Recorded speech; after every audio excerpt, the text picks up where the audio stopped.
entre l'Afrique et l'Asie, c'est que l'Asie n'a rien, mais elle transforme tout, alors que l'Afrique a tout, mais elle ne transforme rien. Eh bien, ce constat reste toujours d'actualité, malheureusement. La Malaisie a la même superficie, la même population, le même climat et les mêmes ressources que la Côte d'Ivoire, c'est-à-dire le cacao, l'EVA et le pétrole.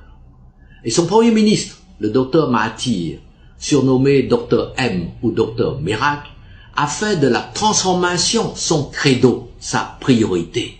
Ainsi, la Malaisie transforme automatiquement toutes ses matières premières.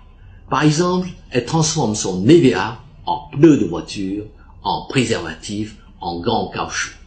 Et comme la transformation est faite sur place, eh bien, les cours de l'EVA sont fixés, non pas à Londres, mais à Kuala Lumpur, la capitale de la Malaisie. Et la démonstration est ainsi faite. Quand vous avez des usines de transformation sur place, c'est vous qui fixez les coûts de vos produits, c'est clair. Et sur cette lancée, la Malaisie a bâti, avec son pétrole, une société pétrolière dénommée Petronas, qui est considérée comme l'un des nouveaux géants de l'or noir. Et vous voyez par vous-même les images de la Malaisie, c'est un paradis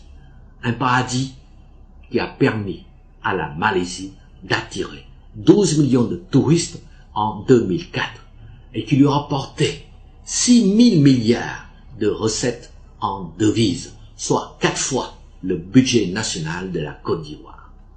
Et j'ajoute que la Malaisie a intégré la mondialisation dans sa vision économique en donnant la priorité à la création de grandes structures sur lesquelles peuvent se greffer leurs PME pour leur permettre ensemble de conquérir tous les marchés mondiaux.